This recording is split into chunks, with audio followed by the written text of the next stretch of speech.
प्रिय दर्शकों नमस्कार, मैं पंडित जी.एस. कौशिक दिल की गहराइयों से आपका स्वागत करता हूं आपके अपने YouTube चैनल जी.एस. घृत कौशिक में। सबसे पहले आप सभी को मेरी तरफ से कृष्ण जन्माष्टमी की ढेर सारी शुभकामनाएं। भगवान से प्रार्थना करता हूं कृष्ण जन्माष्टमी का जो पर्व है वो आपके जीवन में खुशहाली लेकर के आए। प्रिय दर्शकों, आज मैं आपको बताने वाला हूं कृष्ण जन्माष्टमी का जो व्रत है वो हमें 18 तारीख को करना सही रहेगा या फिर 19 तारीख को, क्योंकि पिछली बार की तरह भी अब की बार भी 2 तारीख निकाल दी है। विद्वानों का अलग अलग मत है कृष्ण जन्माष्टमी के व्रत को लेकर के। ऐसे में आम आदमी कन्फ्यूज हो जाता है, भ्रमित हो जाता है, वो जान नहीं पाता है कि वास्तव में हम कृष्ण जन्माष्टमी का व्रत किस दिन करें, जिसके करने से भगवान श्री कृष्ण की विशेष कृपा हमें प्राप्त हो सके। तो प्रिय दर्शकों, यदि आप कृष्ण जन्माष्टमी के व्रत की तारीख को लेकर के कंफ्यूज हैं तो ये कार्यक्रम आपके लिए है। इस कार्यक्रम में आप मेरे साथ अंत तक बने रहें, क्योंकि आज मैं शास्त्र सम्मत सटीक जानकारी लेकर के आपके सामने उपस्थित हुआ हूं। आपसे निवेदन करना चाहूँगा, यदि आप हमारे चैनल पर नए हैं और अभी तक आपने चैनल को सब्सक्राइब नहीं किया है तो प्लीज़ सब्सक्राइब कर लीजिए, बेल आइकन को भी प्रेस कर लीजिए, ताकि हमारी आने वाली जो नई वीडियो हैं उनका नोटिफिकेशन आपको मिल सके और वो वीडियो आप आसानी से देख पाएँ। प्रिय दर्शकों, ये तो आप सभी जानते होंगे, भाद्रपद मास में कृष्ण पक्ष की अष्टमी तिथि को अर्धरात्रि के समय श्री कृष्ण भगवान का जन्म हुआ था। उस दिन रोहिणी नक्षत्र था और चंद्रमा वृष राशि में गोचर कर रहे थे। इसलिए हर साल इस दिन को कृष्ण जन्माष्टमी के रूप में मनाया जाता है। प्रिय दर्शकों, इस दिन बहुत सारे भक्त लोग निर्जल व्रत भी रखते हैं और ऐसे भक्त लोग भी हैं जो जल ग्रहण करते हैं और फलाहार भी करते हैं और व्रत करते हैं। लेकिन कुछ ऐसे भी हैं जो भूख और प्यास को सहन नहीं कर पाते हैं, वो व्रत नहीं कर पाते हैं। लेकिन ऐसे लोगों से मैं निवेदन करना चाहूँगा, यदि आप व्रत नहीं कर सकते हैं तो कम से कम सात्विक भोजन ही इस दिन आपने ग्रहण करना है। किसी भी प्रकार के तामसिक भोजन से आपने बचना है। प्याज, लहसुन, मांस, मदिरा आदि का सेवन बिल्कुल भी इस दिन नहीं करना है और पूरे दिन श्री कृष्ण भगवान का भजन करना है। विशेष रूप से भगवान श्री कृष्ण के बाल रूप की आपने पूजा करनी है। प्रिय दर्शकों, अर्धरात्रि के समय अर्थात जिस समय श्री कृष्ण भगवान का जन्म हुआ था उस समय आप अपने घर में लड्डू गोपाल को भी स्थापित कर सकते हैं। केसर मिश्रित दूध से लड्डू गोपाल का आप स्नान करवा सकते हैं, उन्हें पीले रंग के वस्त्र धारण करवा सकते हैं। ऐसा करने से आपको अनंत पुण्य की प्राप्ति होती है। तो प्रिय दर्शकों, आइए जान लेते हैं कृष्ण जन्माष्टमी का व्रत हमें किस दिन मनाना चाहिए। अब यहाँ पर 2 वर्ग आते हैं, स्मार्त वर्ग एवं वैष्णव वर्ग।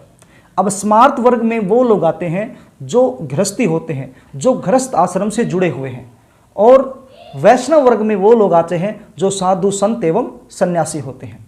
अब स्मार्त वर्ग के जो लोग हैं उनका मत ये है कि ये व्रत उसी दिन हमें करना चाहिए जिस दिन अर्धरात्रि व्यापिनी अष्टमी तिथि पड़ रही हो, अर्थात उसी दिन करना चाहिए जिस दिन में आधी रात में अष्टमी तिथि आ रही हो।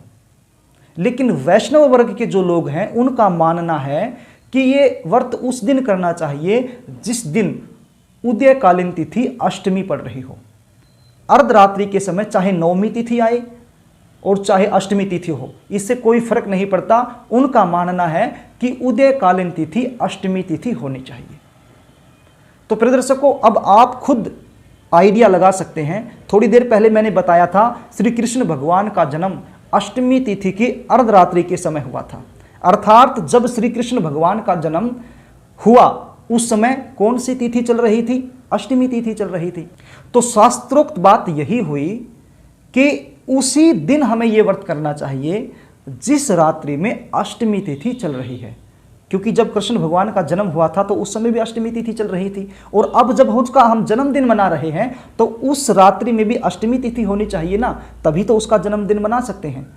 तो उचित बात यही है कि अर्धरात्रि के समय अष्टमी तिथि होना जरूरी है। ये मैं नहीं कह रहा, ये बहुत सारे पुराण कह रहे हैं। देखिए यहाँ पर साफ लिखा है, विष्णु पुराण, श्रीमद् भागवत, वायु पुराण, अग्नि पुराण, भविष्य पुराण आदि में भी इसी बात को महत्व दिया गया है कि अर्धव्यापिनी अष्टमी तिथि की तरफ ही इशारा किया गया है और उचित भी यही है।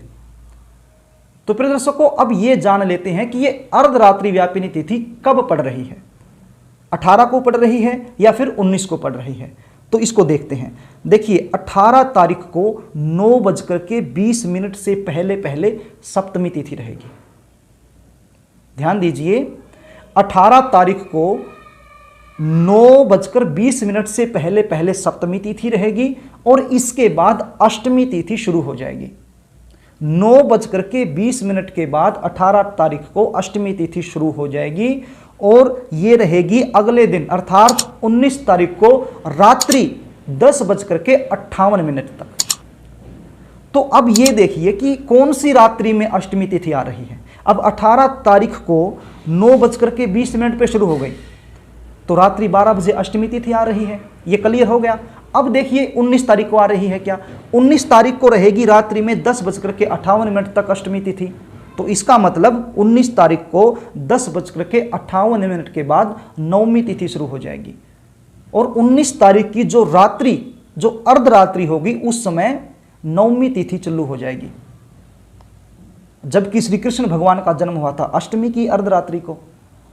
तो इसलिए अंतिम निर्णय ये निकल करके आता है कि 18 तारीख को ही कृष्ण जन्माष्टमी का व्रत करना उचित है।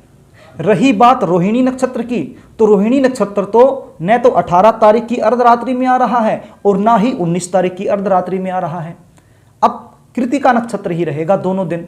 18 तारीख की जो अर्धरात्रि है उस समय भी कृतिका नक्षत्र रहेगा और 19 तारीख की जो अर्धरात्रि है उस दिन भी कृतिका नक्षत्र रहेगा। रोहिणी नक्षत्र तो 19 तारीख को लगभग 2 बजे के बाद शुरू होगा। तो दोनों 18 और 19 तारीख की जो अर्धरात्रि है उसमें कृतिका नक्षत्र ही चल रहा है, लेकिन अष्टमी आ रही है 18 तारीख को। तो 18 तारीख को ही व्रत करना उचित रहेगा। और विशेषकर जो स्मार्ट लोग हैं, जो गृहस्थी लोग हैं, उन्हें तो 18 तारीख को ही कृष्ण जन्माष्टमी का व्रत करना चाहिए। और जो वैष्णव लोग हैं, जो साधु संत सन्यासी हैं, वो 19 तारीख को कर सकते हैं, इसमें कोई दोष नहीं है। तो प्रिय दर्शकों, बड़े ही आसान तरीके से मैंने आपको बताने की, समझाने की कोशिश की है। आशा भी करता हूं कि आपको समझ में आ गया होगा। यदि फिर भी कोई बात आपको समझ में ना आए तो कमेंट बॉक्स के सारे आप मुझसे पूछ सकते हैं, मैं रिप्लाई देने की पूरी कोशिश करूंगा। प्रिय दर्शकों, यदि आप जीवन में किसी भी प्रकार की समस्या से जूझ रहे हैं, परेशान हैं, दुखी हैं, ये समस्या विवाह को लेकर के हो सकती है, ये समस्या आपके स्वास्थ्य को लेकर के हो सकती है, ये समस्या आपके रोजगार को लेकर के हो सकती है, ये समस्या आपकी नौकरी को लेकर के हो सकती है।